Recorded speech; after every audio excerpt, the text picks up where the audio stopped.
นี่หลานสาวพ่อตูนนะในนามเจ้าภาพได้นี่โอ้คือหลายเนาะใส่กรุบนี่เนาะ นี่เขาเจ้าเห็นแล้วเราจะเอาป่าด้วยกระถางออกมาสาว สบายดีทุกท่าน FC วันนี้ขออนุญาตเนาะพอดีมีงานพอลุงเสียเพิ่นเป็นอ้ายของพ่อเฒ่าของข้าพเจ้าเนาะก็เลยเอาบรรยากาศการจัดงานของเพิ่นให้ทุกท่านได้เบิ่งไปนำอยู่ทางสปปลาวพี่น้องเอามาเบิ่งนำกันวิธีทรงสการของเพิ่นในเพิ่นสิเฮ็ดประมาณใดลักษณะใดประมาณนั้นกับมื้อนี้พอดีเป็นมื้อที่ว่าเพิ่นเตรียมเคลื่อนขบวนขอนลงจากเงินเพิ่นว่าเนาะมือทรงสการนั่นเอง เดี๋ยวเราจะเอาบรรยากาศภายในพิธีของเพิ่นเวลาเพิ่นเคลื่อนขบวนอีกทีหนึ่งให้FCทุกท่านได้เบิ่งกำหนดธรรมเนียมประเพณีของเราเฮาเฮ็ดลักษณะใดประมาณนั้นเนาะกับศาสนาพุทธคือกันพี่น้องเอามาเบิ่งทางเพื่อนบ้านเนาะฝั่งลาวว่าเพิ่นจะเฮ็ดลักษณะใดกับงานทรงสการอีกทีหนึ่งสำหรับเงินเฮาก็อยู่หลังนี้เนาะเงินไม้เครื่องปูนนี่แหละดินเพิ่นก็จะติดกันเนาะเงินระหว่างไอ้น้องเพิ่นเด้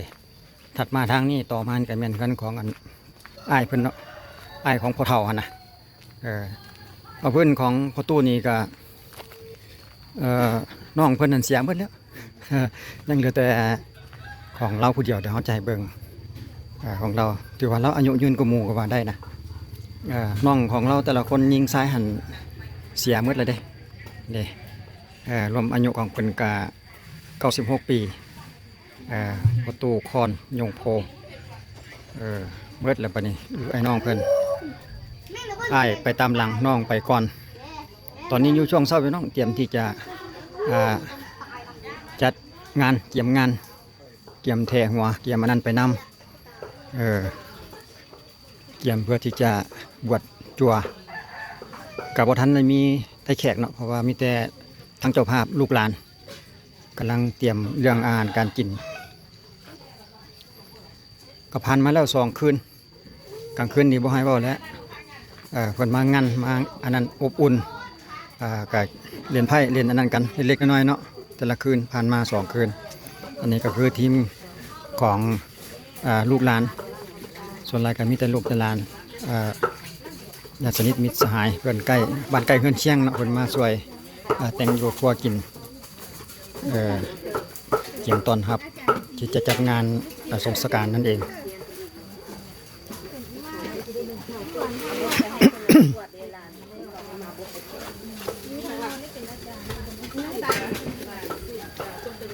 ร่วมโดยช่วยกันอยู่ดีมีแห่งทุกคนเด้อมาซอยมา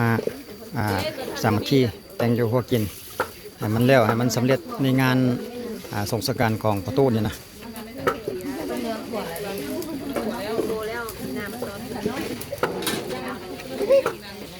เขาก็เฮ็ดแบบง่ายๆพี่น้องเฮ็ดตามที่ว่ากำลังทรัพย์เฮามีเนาะคือซื้ออาหารอยู่ตลาดแล้วมาเฮ็ดเองบ่ไ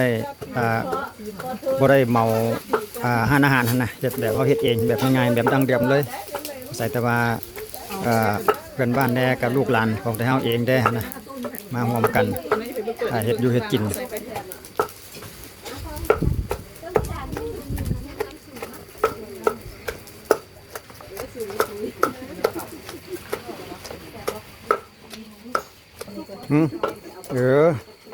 อันนี้ก็แม่นหลานสาวของเจ้าภาพเลยหลานสาวประตูเองได้ยังโสดอยู่ได้นี่ได้ยังพันได้มีครัวเถื่อผู้เปล่าใดสนใจก็ติดต่อมาได้เด้อยังหลายคนอยู่ได้หลานของประตูนี่นะ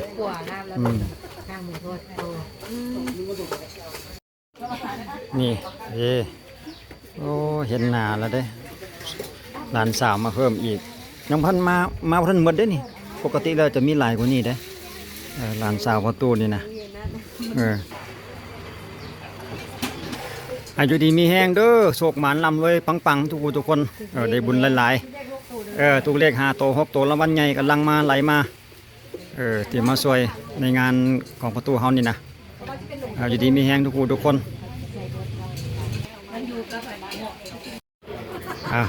ใกล้จะถึงเวลานาทีที่จะ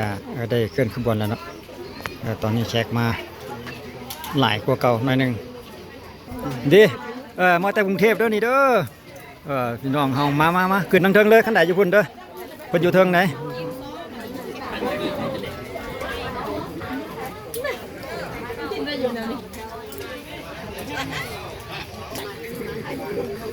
คือว่าได้มาชุบเสือนเลยเห็นบ่ มาซุกเซินแล้ว แล้วก็มาฮอดนั่นบ่ เดี๋ยวไปหามาแล้วฮอดเมื่อกี้นี่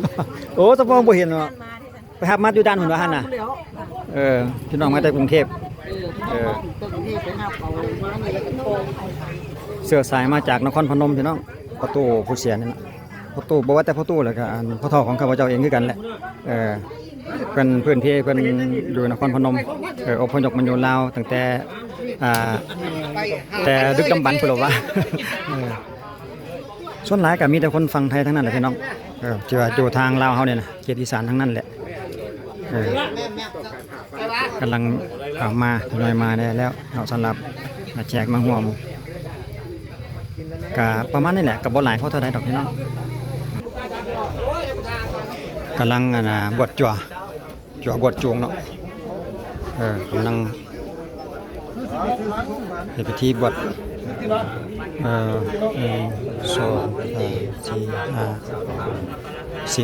11องค์นำกันเนาะบวชใหม่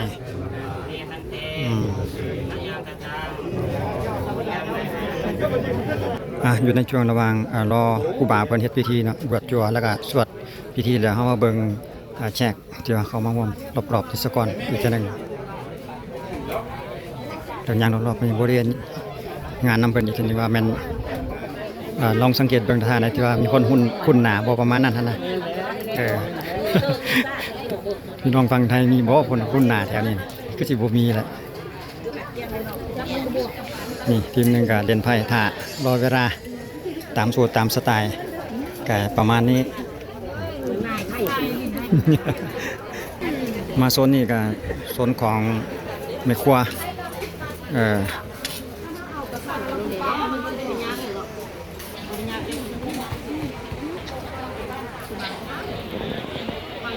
มีแต่ลูกหลานของพ่อตู้เนาะมาช่วยในงานของเพิ่น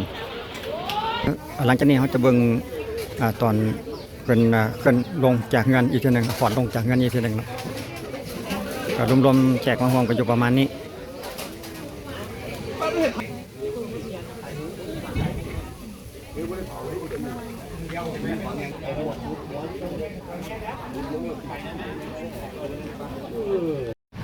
มาถอยยาวๆมา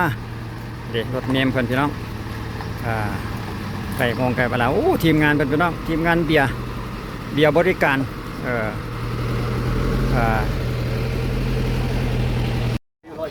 หลังจากนั้นก็เตรียมเพื่อนเบิ่งเพิ่นเอาโรงศพลงจากงานอีกทีมคณะการจัดตั้งบ้านเพิ่นก็พร้อมเพรียงกับสมาชิกบ้านเฮาเนาะภายในหน่วยกบทีมของเพื่อนหั่นล่ะว่า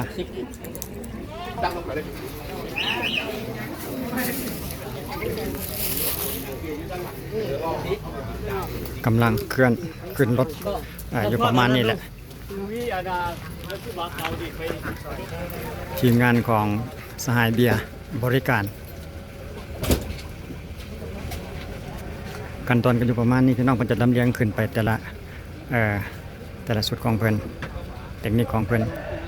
ครูบาขึ้นรถคันนี้แม่นบ่ครูบา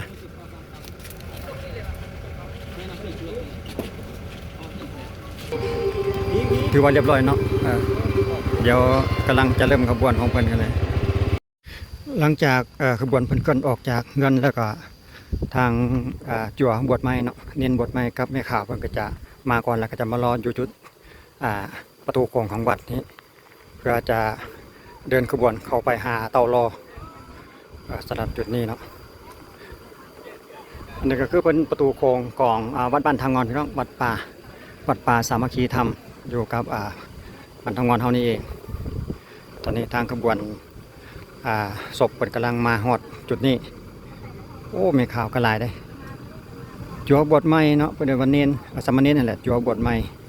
บวชจูง11องค์นำกันส่วนแม่ข่าวนี่บ่แน่ใจว่าหลาย เลยบ่ได้นับจำนวนบ่แน่ใจว่ามีจักแม่ข่าวมีจักองค์จั่วบวชใหม่ผู้เป็นลูกแล้วก็จะถือรูปของผู้เป็นพ่อเนาะ ลูกผู้ใดผู้หนึ่งก็ได้เนาะถืองูของประตูฮะผู้เสียครูบาจะนำหน้า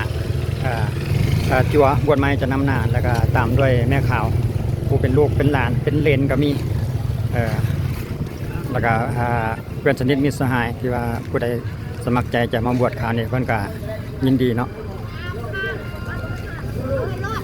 เด็กกำลังเริ่มขบวนจะเป็นลักษณะนี้พี่น้อง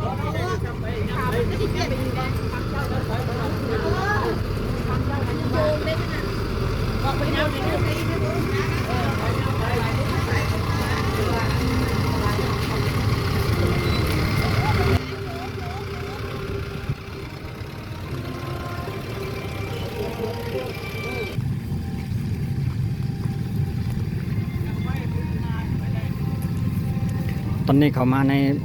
บริเวณวัดเป็นที่เรียบร้อยแล้วเนาะสำหรับจุดนี้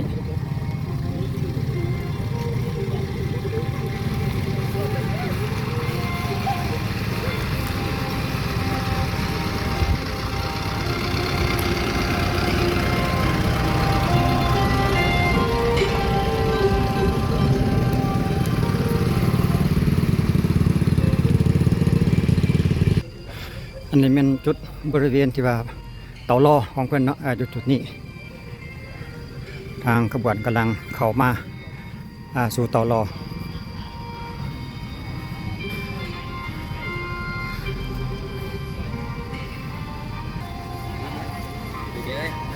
ก็ถ่ายรถก่อนแป๊บหนึ่ง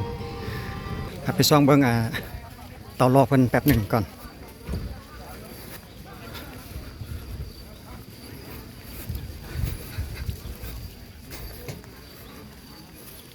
เป็นลักษณะนี้เนาะ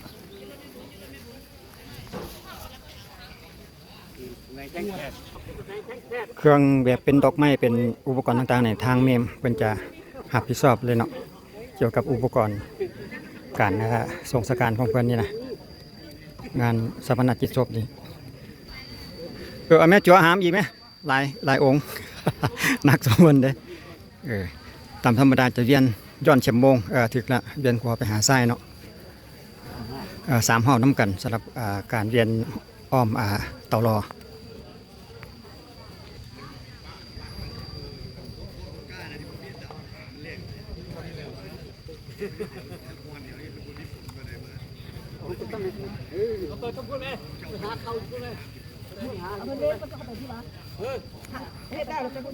พิธีงานประดับประดาของเพิ่นก็อยู่ประมาณนี้แหละพี่น้องตัวนี้รู้สึกว่าจะราคาจะอยู่28นะประมาณ28 ล้านนะ28 ล้านจีบ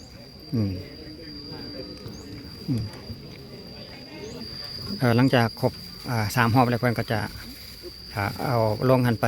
ต่ำเตาลอเนาะ3 เทื่อเอาบ่ได้ต่ำก่อนว่ะต่ำก่อนแม่ต่ำก่อน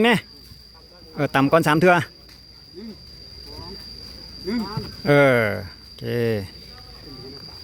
เอาเบื้องตีนเขาไปตามก่อนประมาณนั้น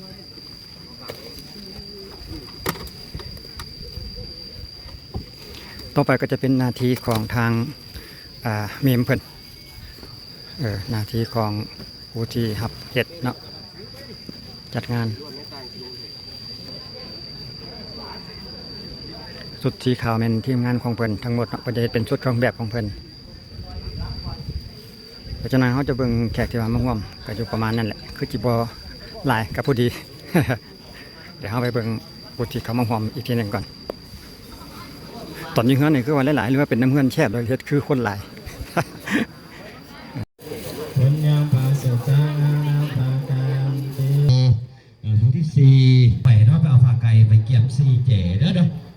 อผู้ที่ครอบครัวที่5ครอบครัวผ่านบุญทวีบวกดังกุกแก้วพรหมวงศ์ครอบครัวที่6แอนครอบครัวของทานอนุสิทธิ์ครอบครัวที่10เป็นครอบครัวของทานอนุรักษ์หลักสุริยะวงศ์คือแล้วก็ออกไปเราได้เนาะแล้วก็จะได้พ้นทั้งครูบาอาจารย์พ้นนอกไปข้างวายเตรียมถวายผ้าไก่หลังจากนั้นแล้วก็เพิ่นก็จะให้ทางจั่วบทใหม่ผู้เป็นลูกเป็นหลานที่ว่าบุญบวชจูงแล้วเนาะมานำมะพร้าว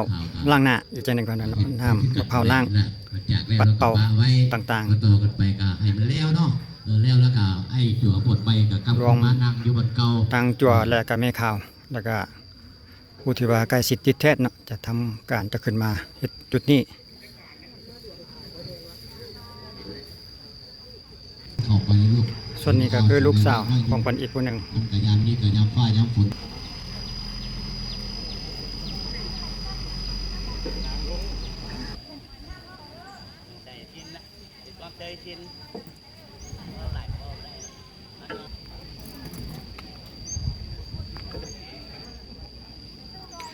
จุดนี้แม่นหลานสาวที่ว่าเป็นผู้เบิ่งผู้แยงเราหั่นเนาะผู้นี้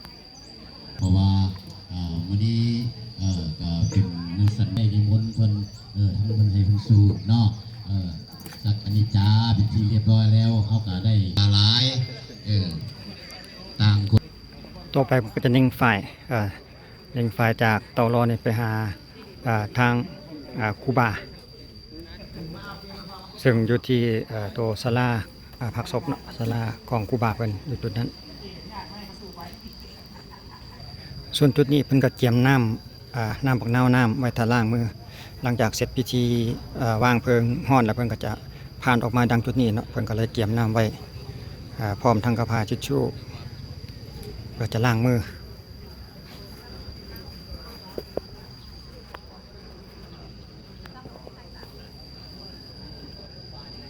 รู้สึกว่าจะบ่ได้เล่าประวัติเนื่องจากว่าลูกหลานบ่จำข้อมูลบ่ได้ก็เลยจะงานนี้ก็เลยจะบ่ได้มีการเล่าประวัติของเพิ่นนะเพราะว่าข้อมูลบ่ละเอียดเพิ่นก็เลยบ่เล่าซะว่าซั่นเด้ ที่จริงมันก็มีชั้นนอกก็ได้เนาะที่กับมองสำเร็จชิ้นและก็พอให้วิชาสะท้อนหรือว่าผู้เป็นศิริวัตรโดยพอการแนะนำลูกหลานเรื่องฝ่ายเนาะเรื่อง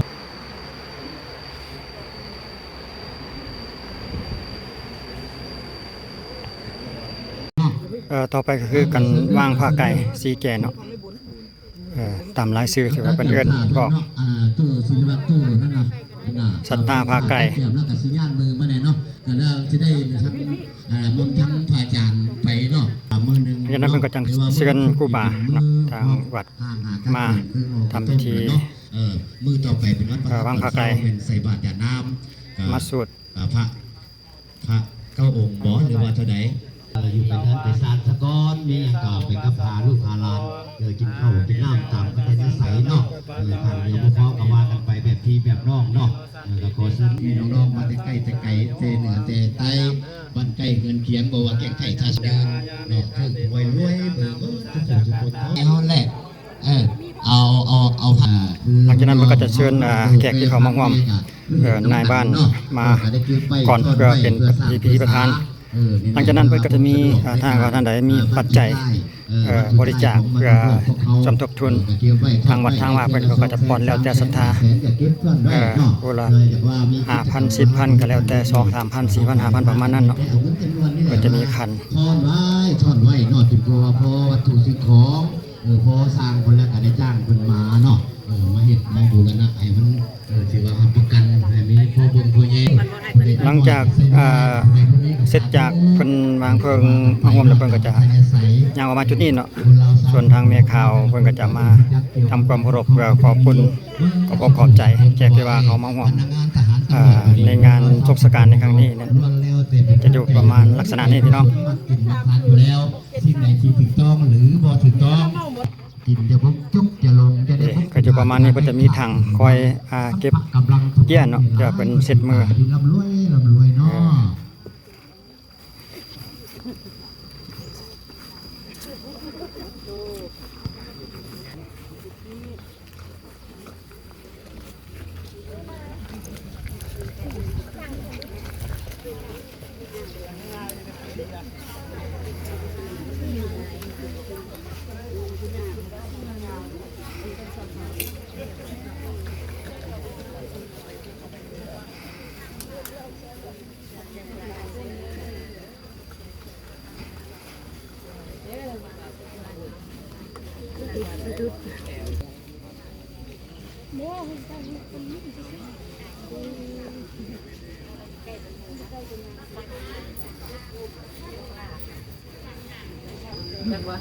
หลังจากเสร็จพิธีวางเพลิงเย็นแล้วเพิ่นก็จะ ทางลูกหลานแล้วว่าเพิ่นจะถ่ายรูปเพิ่นจะทำพิธีเพิ่นจะถ่ายรูปเพื่อไว้เป็นที่ระลึกก่อนที่จะวางเพลิงฮ้อนเนาะเพิ่นจะให้ทางเจ้าภาพเพิ่นถ่ายรูปซะก่อนหลังจากนั้นทีมงานเพิ่นก็จะเก็บเนาะ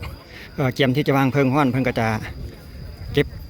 เครื่องประกอบผ้าม่านต่างๆผ้าม่านผ้ากั้งนี่แหละวะเพิ่นก็จะเก็บเมียนออกจนหมดในบริเวณนี้เดี๋ยวเพิ่นเก็บไปหลายแล้วเด้นี่เต้นได้ที่ว่ามันอยู่ไกลบริเวณเพิ่นก็จะยับออกก่อนที่เพิ่นจะวางเพลิงฮ้อนนั่นเองเพราะว่าไฟมันฮ้อนแห้งเด้หลังจากนั้นเขาจะมาเบิ่งหน้าที่ระทึกเวลาเพิ่นเพลิงฮ้อนมาแล้วเพิ่นก็จะทีมงานวานกระพึกหน้าที่ระทึกว่าซั่นออกไปอีกต่อไปอีกจักแป๊บหนึ่งลักษณะการจุดของเพิ่นก็จะแบบนี้แหละพี่น้องจะจุดเป็นบังอีดไปตามรวดยิงเข้าไปหาเตารอพุ่นเลยเนาะเป็นเตารอพี่น้องเป็นกล่องฟอนลักษณะใส่ฟืนเป็นกล่องฟอนลักษณะนั้นเนาะหลังจากนั้นเรามาเบิ่งวิธีการจุดก็จะเป็นลูกชายเนาะลูกชายกกเพิ่นลูกชายคนที่2 3และลูกชาย3คนเพิ่นจะรวมจับแพร่พัดต่อกันแล้วก็ต่อใส่กับบางอิฐเดี๋ยวเรามาเบิ่งวิธีเวลามันเล่นเข้าไปหาเตารออีกทีนึง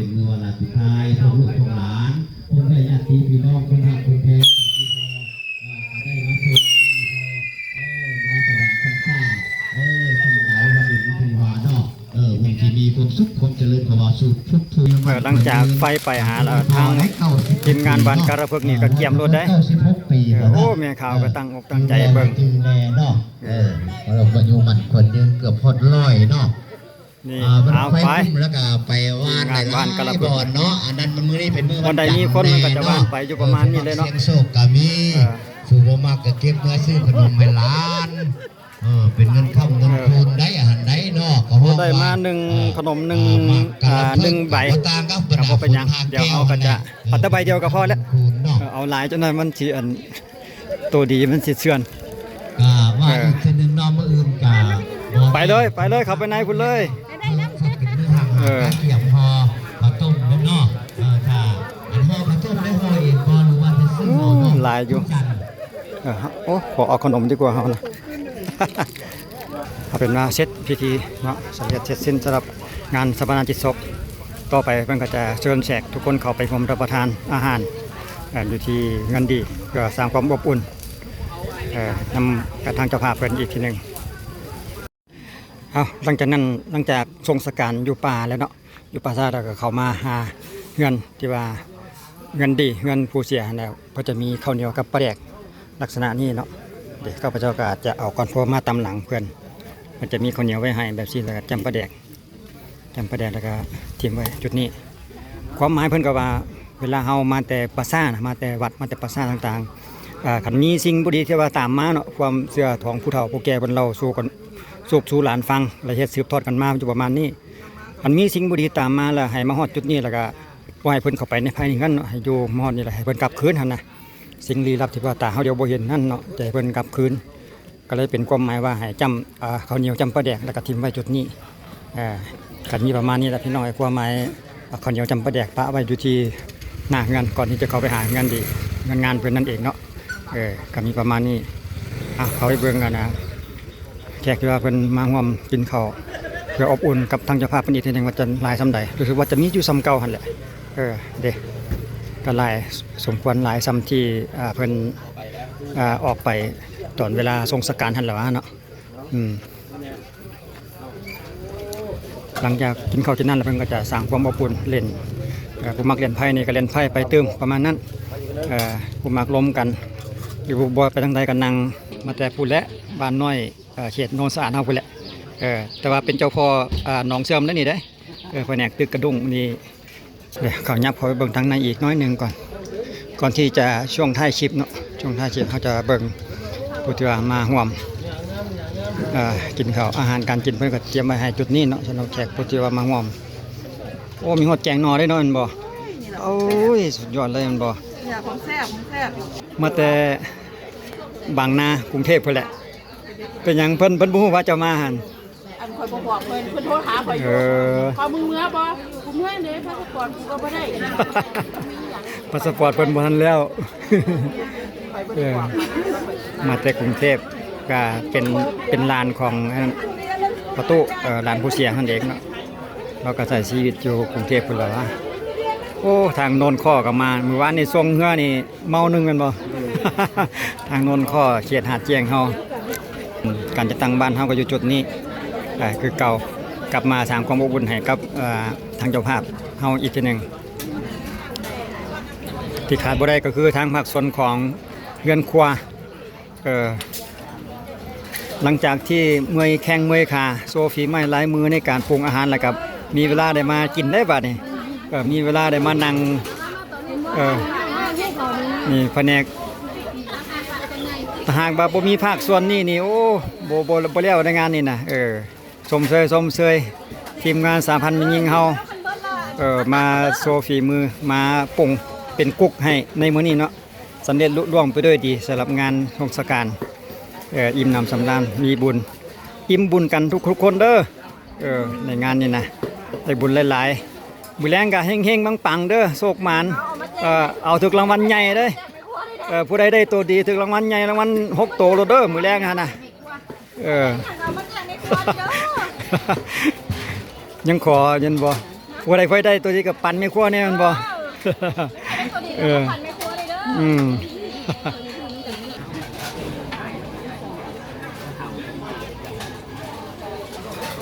คลิปวิดีโอเฮากับมาฮอดช่วงท้ายนี่เนาะก็ขอบอกเข้าใจ FC ในการติดตามและรับชมคำบอกคำว่าได้ข้าเจ้าปกไปบ่ถือก็ขอโทษขออภัยนำเรื่องประเพณีทางศาสนาประเพณีสืบทอดกันมาเกี่ยวกับงานสงกรานต์เนาะเอาบรรยากาศทางเพื่อนบ้านของสปปเรามาให้เบิ่งขั้นตอนการงานเฮือนดีหรือว่างานศพที่ว่าผ่านมาหั่นแหละจะเป็นลักษณะดังกล่าวที่เฮาพาเที่ยวชมเบื้องต้นแหละพี่น้องสำหรับคลิปนี้ก็มีเพียงสำนี้เนาะผิดพลาดประการใดขอโทษขออภัยให้อยู่ดีมีแห้งทุกท่านที่ให้การติดตามและรับชมมีโชคมีลาภสุขภาพแข็งแรงคิดหวังสิ่งใดก็ให้ได้มีความมุ่งมั่นปรารถนาสิ่งใดก็ให้สมปรารถนาหั่นล่ะว่าเนาะให้อยู่ดีมีแห้งทุกท่านสำหรับคลิปนี้ก็ขอบใจสบายดี